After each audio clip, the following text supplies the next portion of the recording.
Vao tamin'ity taona ity mihitsy moa ny CBM no niara-niasa nanomboka aloha tamin'ny fanatanterahana ny championnat teto amin'ny région au nivon'ny région teto Analamanga zany nanohana ny ligue Analamanga tamin'izay dia itoy tamin'ity fiaraha-miasa amin'ny fanohanana ny fanatanterahana ny championnat national. Marina moa fa mbola tsy tena hoe tonga lafatra akory zany raha oharitsika amin'izay hoe misy any amin'ny firenena hafa kanefa tsy maintsy misy ny ezaka ary tsy azo avela rery koa izy ireo satria raha ohatra ka tena tiatsika ho tonga avo amin'izay tanjona iritsika ny fanatanjahantena za tsy miteny fanatanjahantena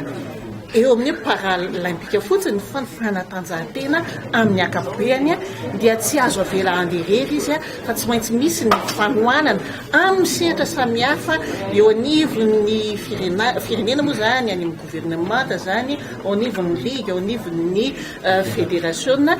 zay natonga anay hoe nanome anjara brikely nandray anjara amin'izay fanohanana izay amina fitaovana vitsivitsy amin'ny fanamiana vitsivitsy ary indrindra ny fikarakarana eo amin'ny sehatra ny hainao manjery moa mba hahafahan'ny vahoaka rehetra zany eto Madagasikara mahita ny heriny zany atao hoe fanatanjahantena ho an'ny olona trapasy ambana zany eo amin'ny ny heriny zany fanatanjahantena hery zany hoe mivoy ny fananganan'ny olona mba hanome tanana